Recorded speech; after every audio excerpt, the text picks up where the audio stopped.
This is Akanksha Singh. Welcome you on YouTube channel way to JRF। आज हम discuss करेंगे TGT, PGT और GIC से रिलेटेड इम्पॉर्टेंट क्वेश्चंस। तो जो भी लोग TGT, PGT या GIC की प्रिपरेशन कर रहे हैं उनके लिए ये जो पूरी सीरीज़ है बहुत ज़्यादा इम्पॉर्टेंट रहने वाली है, इसलिए आप ये पूरी सीरीज़ देखिएगा। और उसके लिए अगर आपने अभी तक चैनल सब्सक्राइब नहीं किया है तो यूट्यूब चैनल को सब्सक्राइब ज़रूर कर लें, जिससे आपको टाइम टू टाइम नोटिफिकेशन मिलते रहेंगे। एंड डिस्क्रिप्शन बॉक्स में टेलीग्राम चैनल का लिंक दिया हुआ है, वहाँ से आप टेलीग्राम चैनल ज्वाइन कर लीजिए, आपको सारे PDF वहीं पे मिल जाएंगे।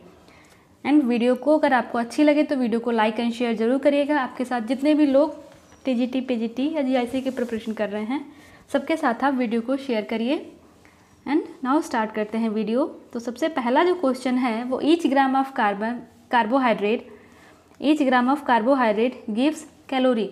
1 ग्राम जो कार्बोहाइड्रेट है वो कितनी कैलोरी देता है। अगर हम बात करें 1 ग्राम कार्बोहाइड्रेट की, तो 1 ग्राम कार्बोहाइड्रेट जो है वो 4 किलो कैलोरी देता है। और हाँ, इस वीडियो में हम जितने भी क्वेश्चन कवर करने वाले हैं, तो जब मैं क्वेश्चन पढ़ती हूँ साथ साथ आप भी क्वेश्चन पढ़िए और आंसर देखिए, और लास्ट में आप अपना पूरा स्कोर करिए कि आपके कितने क्वेश्चन सही हुए हैं, और अपना स्कोर आप कमेंट सेक्शन में दीजिए, जिससे आप अपने स्कोर के साथ साथ दूसरे का स्कोर भी देखकर आप अपना एवैल्यूएशन कर सकते हैं कि आपकी प्रिपरेशन कैसी चल रही है और बाकी लोगों की प्रिपरेशन कैसे चल रही है। तो 1 ग्राम जो कार्बोहाइड्रेट है वो देता है 4 किलो कैलोरी। और अगर हम बात करें 9 किलो कैलोरी की, तो जो 1 ग्राम फैट है वो देता है 9 किलो कैलोरी। 7 कैलोरी की बात करें तो 1 ग्राम ऑफ एल्कोहल ये देता है 7 कैलोरीज। ठीक है, नेक्स्ट क्वेश्चन आता है, the heart rate of infant is. जो इन्फेंट होते हैं, जो न्यूली बॉर्न बेबी होते हैं, जो नया बॉर्न बिल्कुल न्यूली बॉर्न बच्चे होते हैं, उनकी हार्ट रेट कितनी होती है। तो जो न्यूली बॉर्न बच्चे होते हैं उनकी हार्ट रेट होती है 120 से 140 पर मिनट। जैसे जैसे एज बढ़ती जाती है ये हार्ट बीट जो है ये कम होती जाती है, क्योंकि जो न्यूली बॉर्न बेबी है उसकी हार्ट रेट है 120 से 140 पर मिनट। अगर हम एडल्ट्स की बात करें तो उनकी हार्ट बीट होती है 72 टू 75 पर मिनट। ठीक है, अगर हम बात करिए है हमारा हार्ट बीट की 1 मिनट में हार्ट कितनी बार बीट करता है, और अगर हम बात करें कि सांस लेने की रेट क्या है, हम 1 मिनट में कितनी बार सांस लेते हैं, तो ये आता है 15 से 18 बार। ये दोनों क्वेश्चन पूछे गए हैं कि हमारा सांस लेने का रेट क्या है, 1 मिनट में हम कितनी बार सांस लेते हैं। तो सांस हम 15 से 18 बार लेते हैं। और जो अगर हार्ट बीट का पूछा जाए एडल्ट के लिए 72 टू 75 और इन्फेंट के लिए 120 से 140, तो इसमें आपको कंफ्यूज नहीं करना है। ये है हार्ट बीट और ये है हमारे सांस लेने की कितनी, हम 1 मिनट में कितनी बार सांस लेते हैं, रिस्पिरेशन रेट है ये। नेक्स्ट क्वेश्चन आता है, child's mind is a blank state और tabula rasa, the view was put forward by. Means एक स्टेटमेंट है कि चाइल्ड का जो माइंड होता है वो ब्लैंक स्टेट होता है, उसको एक वर्ड और दिया है, उसको बोलते हैं ट्यूबुला रासा। तो ये किसने कहा है। जब बच्चा छोटा होता है, क्योंकि जब बच्चा अपने आसपास के एनवायरनमेंट को देख के, अपनी फैमिली को देख के, और जो उसके रोल मॉडल्स हैं या पेरेंट्स हैं उनको देख के ही सीखता है। मीन्स बच्चा सीख रहा है, तो जब वो सीख रहा है तो उसके माइंड में पहले से जब वो पैदा होता है उसके माइंड में कुछ नहीं होता है। तो यहाँ पे यही बोला है कि जो बच्चा है उसका माइंड बिल्कुल ब्लैंक होता है, जैसे जैसे वो चीज़ें देखता है, जो चीज़ें उसको बताई जाती हैं वही सीखता है। तो ये स्टेटमेंट दिया है जॉन लॉक ने। इन्होंने गोल थ्योरी भी दी है, GOAL, गोल थ्योरी। जो हम अपने गोल सेट करते हैं, तो ये जो गोल थ्योरी है ये भी जॉन लॉक ने दी है। ये भी कई बार पूछ लिया जाता है कि गोल थ्योरी किसने दी है, तो गोल थ्योरी जॉन लॉक ने दी है। और ये भी बताया है कि जो चाइल्ड का माइंड होता है वो बिल्कुल ब्लैंक स्टेट होता है, उसमें कुछ भी नहीं होता है। जो बच्चा देखेगा सीखेगा वही उसके माइंड में फीड होता चला जाएगा, तो इसको ट्यूबुला रासा भी कहते हैं। ठीक है, अब हम बात करें अगर फ्रोबेल है kindergarten, father of kindergarten is Froebel. Charles Darwin की बात करें तो उन्होंने बताया था कि जैसे जैसे कोई बॉडी का अगर बॉडी पार्ट जो यूज़ नहीं होते हैं वो धीरे धीरे डिसअपियर होते चले जाते हैं। नेक्स्ट क्वेश्चन आता है, मास पर यूनिट लेंथ या length per unit mass of yarn. Means हमने एक यार्न लिया जो कि 1 मीटर का था, उसका वेट था 1 ग्राम, और फिर हमने दूसरा यार्न लिया जिसका वेट था 1 ग्राम और इसकी लेंथ थी कुछ भी हो सकती है 1 मीटर 100 मीटर। तो यहाँ पे दिया कि एक स्पेसिफिक यूनिट में कितना वेट होता है और स्पेसिफिक लेंथ में कितना, मीन्स दोनों एक दूसरे से रिलेटेड हैं। तो ये क्या इंडिकेट करता है, तो ये इंडिकेट करता है यार्न के नंबर को। नेक्स्ट क्वेश्चन आता है, haemoglobin formation needs both. Haemoglobin, haem means iron, globin means protein. एक आयरन मॉलिक्यूल होता है, ठीक है, और इसको चारों तरफ ग्लोब्यूलिन प्रोटीन होती है। तो एक आयरन 4 ग्लोब्यूलिन प्रोटीन को जब कंबाइन करता है तब एक हीमोग्लोबिन यूनिट बनता है। तो हीमोग्लोबिन के फॉर्मेशन के लिए क्या ज़रूरी होता है? आयरन एंड जिंक नहीं, आयरन एंड कैल्शियम नहीं, iron and folic acid. Yes, iron और फोलिक एसिड जो है हीमोग्लोबिन के फॉर्मेशन के लिए आवश्यक होता है। अब यहाँ पे दिया है iron and ascorbic acid. Ascorbic acid is vitamin C. तो विटामिन सी जो है ये आयरन के एब्जॉर्प्शन को हमारी बॉडी में बढ़ा देता है। मीन्स जब हमारी बॉडी में आयरन जाता है तो उसके जो अवशोषण का रेट है, जो उसको बॉडी में एब्जॉर्ब होने का रेट है, वो विटामिन सी बढ़ा देता है। विटामिन सी की वजह से आयरन जो है हमारी बॉडी में ज़्यादा एब्जॉर्ब होता है। नेक्स्ट क्वेश्चन आता है, Bitot spot is a deficiency of. जो बाइटॉट स्पॉट है ये कौन से न्यूट्रिएंट की डिफिशेंसी से होता है? तो जो बाइटॉट स्पॉट है ये विटामिन ए की डिफिशेंसी से होता है।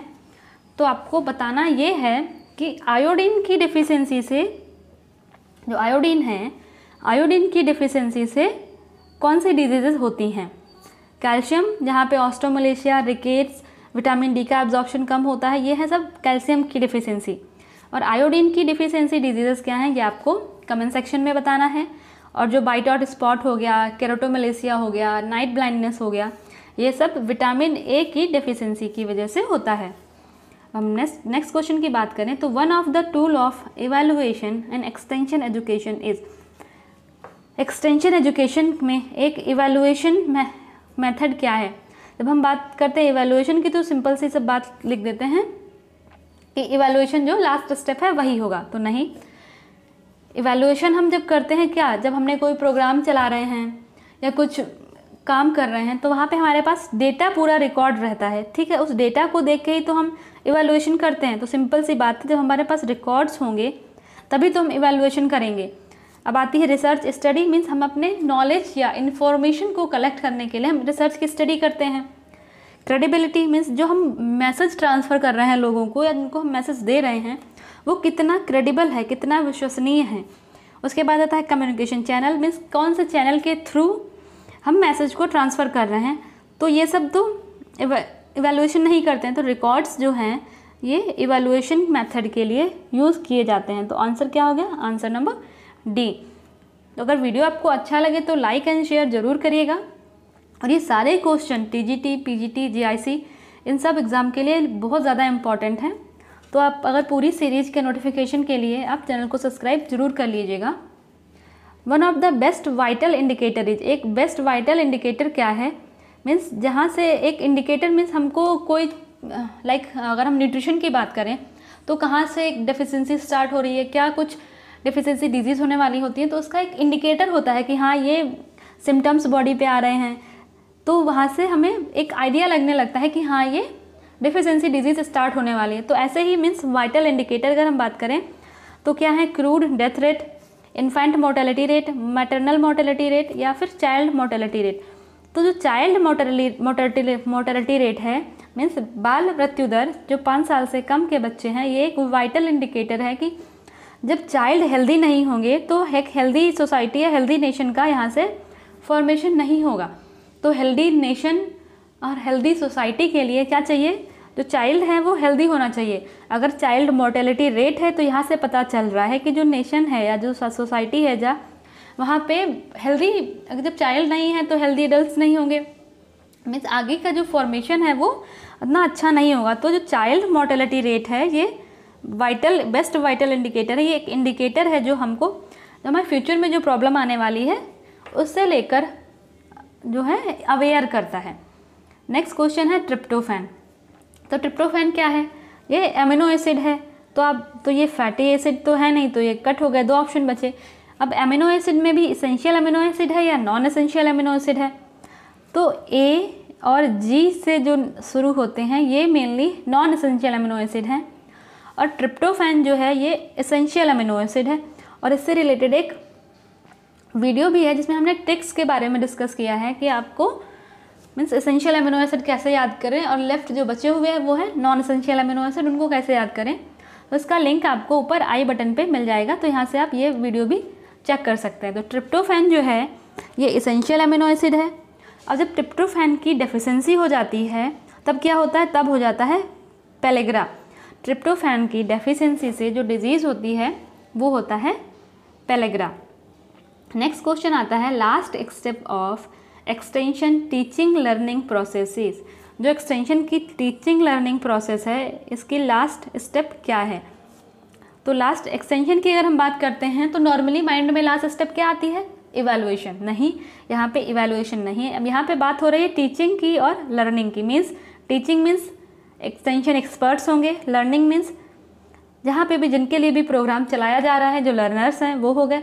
तो लर्नर के लिए टीचिंग हो रही है, ठीक है, एक्सपर्ट्स जो हैं टीच कर रहे हैं और लर्नर जो हैं वहाँ से लर्न कर रहे हैं। तो इनका लास्ट स्टेप क्या होगा, लर्नर क्या लर्न करेंगे, जो उनकी नीड के अकॉर्डिंग है, जिससे वो अपनी सोशल जो स्किल है उनको इम्प्रूव कर सकें, अपनी लाइवलीहुड को इम्प्रूव कर सकें, जहाँ से वो कुछ पैसे अर्न कर सकें। तो अपनी स्किल के इम्प्रूवमेंट के लिए बात करेंगे।